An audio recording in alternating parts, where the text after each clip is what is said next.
السلام عليكم ورحمة الله وبركاته. ازيكم حبايبي؟ عاملين ايه؟ يا رب تكونوا بألف خير. النهاردة هنعمل مع بعض زي ما انتوا شايفين كده حلاوة الدقيق او سد الحنك، او ليها اسامي كتيرة، في بيسموها وبيطلقوا عليها حلاوة المعلقة، ليها اسماء كتيرة. بس الطريقة في الاخر تحفة جدا جدا وهتعجبكم.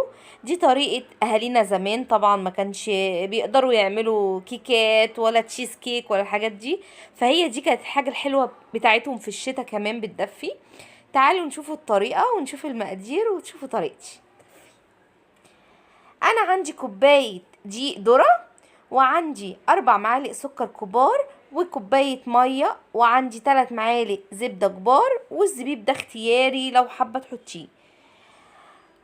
انا هجيب طاسة على النار هسخنها. في بيحطوا الزبدة الاول او السمنة اللي متوفرة عندك، ماشي. وفي الطريقة دي حلوة قوي، انا بحب احمر الدقيق، يعني بديله لون كده شوية. معلش بقى، انت هتستغني عن ايدك في الوصفة دي لان التقليب فيها مستمر. طبعا بس في الاخر بتاخدي نتيجة حلوة جدا. امشي على المقادير وعلى الطريقة اللي بقولها لك وهتعجبكم جدا. وطعمها تحفة جدا جدا جدا. بصوا، هفضل اقلب كده باستمرار، ايدي ما يتشلش من الدقيق عشان ما يتحرقش مني. وان حته انا عايزه كله يبقى لون واحد، مش عايزه لون ولون. هفضل اقلب طبعا فيها باستمرار.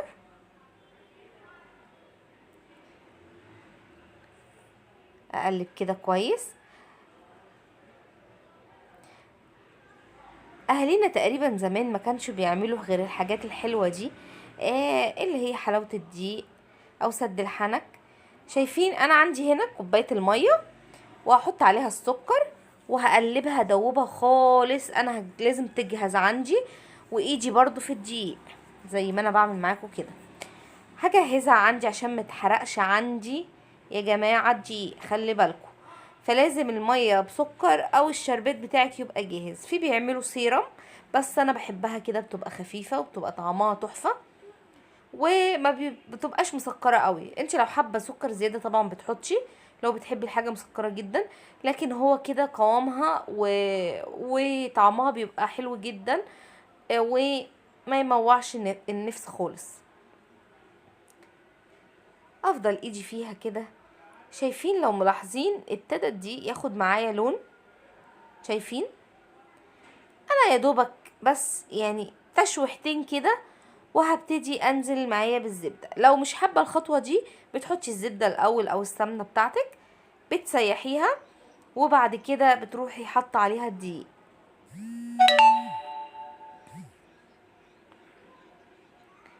شايفين؟ انا محبتش اعمل قط عشان تشوفوا وانا بقلب الدرجه اللي انا عايزه اوصل ليها.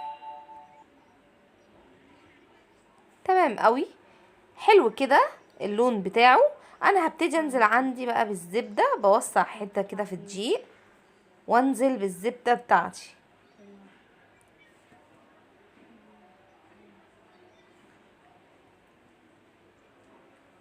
لو ما عندكيش زبده بتعمل بالسمنه عادي خالص، ولو سمنه بلدي بتبقى برضو تحفه جدا. شايفين انا بسيح الزبده ازاي مع التقليب المستمر عشان ما يتحرقش مني الدقيق. عايزه اقول لكم الريحه من قبل اساسا ما تستوي تحفه. اقلب كويس كده. بصوا ابتدت تتلم معايا لو ملاحظين. افضل اقلب فيها.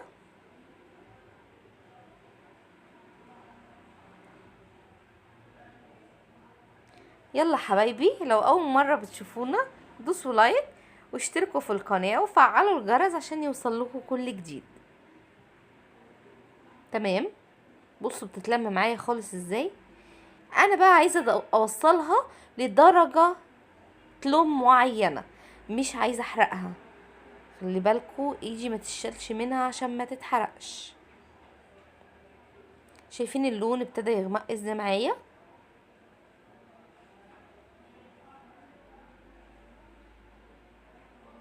تمام، اقلب كده كويس.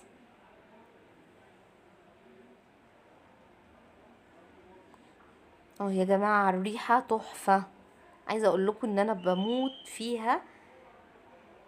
سد الحنك ده انا بموت فيه بجد بجد، بيفكرني بايام جميله، ايام زمان كده. ايام حلوه قوي. وطعمه جربيه والله العظيم هيعجبكم جدا. وانت قاعده كده مع ولادك كده في التلج ده، قومي اعملوا لهم حاجه حلوه كده وانتوا تحت البطانيه، جميل جدا.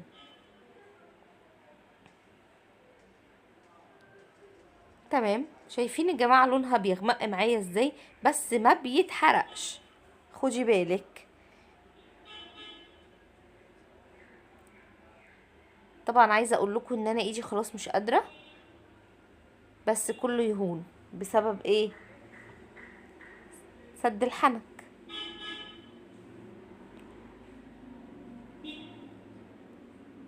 بصوا اللون، انا قربت اوصل للدرجه اللي انا عايزاها. شايفين لونها بقى عامل ازاي؟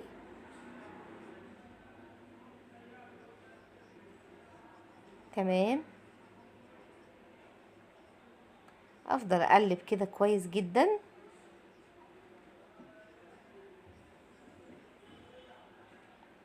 بصوا،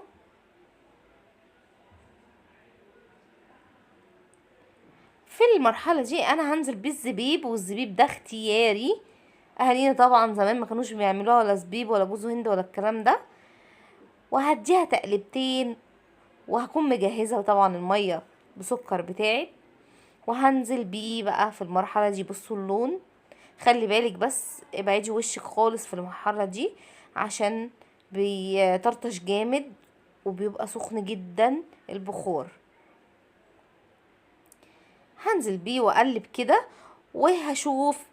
انا بدوقه بشوف انا يعني الدرجه اللي انا عايزاها، المذاق اللي انا عايزاه في السكر كده كويس ولا محتاج تاني.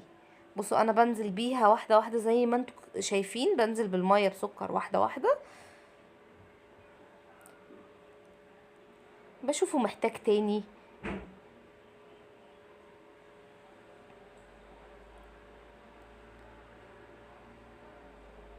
تمام، اقلب كده كويس. بصوا اتفرج معايا ازاي.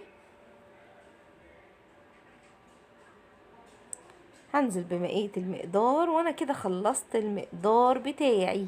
كده انا الطعم عندي مظبوط جدا.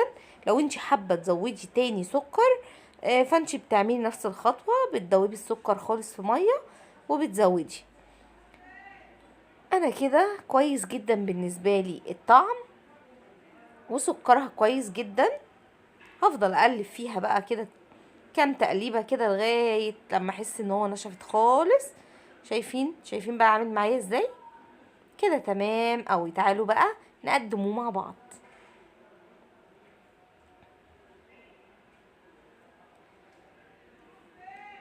هغرف كده في اطباق التقديم، عايزه تعمليه كور كده براحتك، عايزه تقدميه باطباق براحتك. ليه كذا طريقه في التقديم، دي حاجه ترجع لك. زمان كانوا بيكوروه كده، بياكلوه متكور كده، او بيحطوه في اطباق زي ما انت شايفه.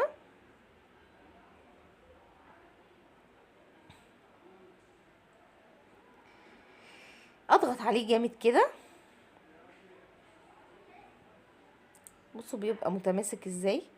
طبعا انا بحط في الطبق على قد الكمية اللي عارفة ان هي هتتاكل عندي، مش اكتر. طبعا انت عايزة تكتري دي حاجة براحتك. عايزة اقول لكم طعمه وريحته فظيعة، بس خلي بالكم يا جماعة ما تكتروش منه عشان بيتخن جدا.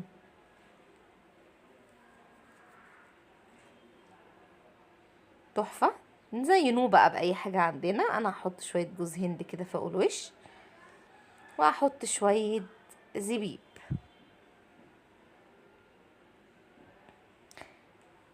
يلا بقى، لو عجبك الوصفه النهارده قولوا لي ايه رايكم في الكومنتات. ولو حابين اعمل لكم اي حاجه قولوها لي في الكومنتات.